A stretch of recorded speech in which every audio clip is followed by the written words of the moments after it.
Hi everyone, this is Sean Reardon with Team 3. I'm going to be presenting the team observations tonight. Chris really showed us that the evaluator has two primary stakeholder groups and you got to pay attention to both for their unique needs. We're talking about those being evaluated as well as the senior stakeholders, those program owners who direct and own the training results.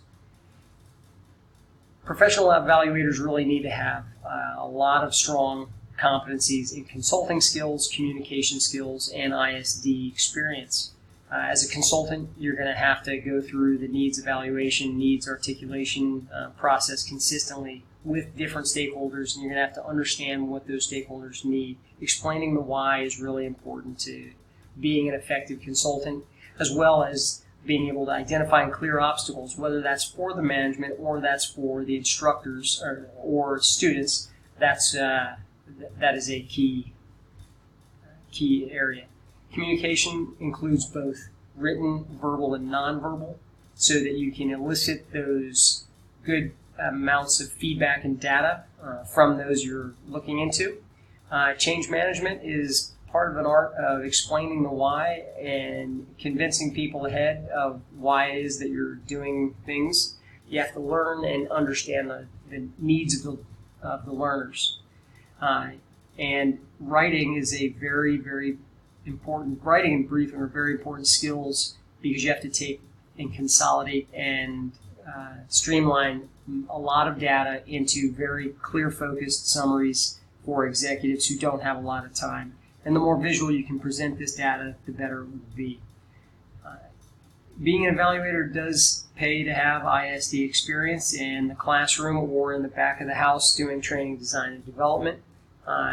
And as a consultant and as an ISD person, being a real expert in all the work processes will allow you to evaluate effectively. Chris's organization, the United States Army, did roll out the Kirkpatrick's 4 levels. Actually, they're still in the midst of rolling this out. What we've learned from him on that one is that if your organization is going to do something like implement a new evaluation strategy, you're going to have to be actively engaged in change management ahead of time. Plan for this, explain to people, achieve buy-in rather than trying to push things down other people's throats. Connecting the level 1 and 2 to the level 3 and 4 is a very important skill, and it pays to make sure that the entire organization understands who's doing what, who's responsible for what.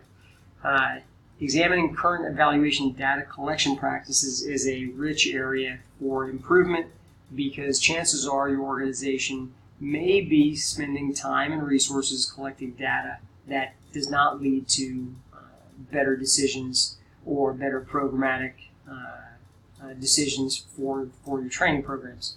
Systems thinking is up here because in any organization, especially one as big as Chris's United States Army, you've got people who may not be aware of the full work process. You may not have people understanding what someone else down the line in another department is doing with those data. And the better you can integrate that, the more effective you're going to be.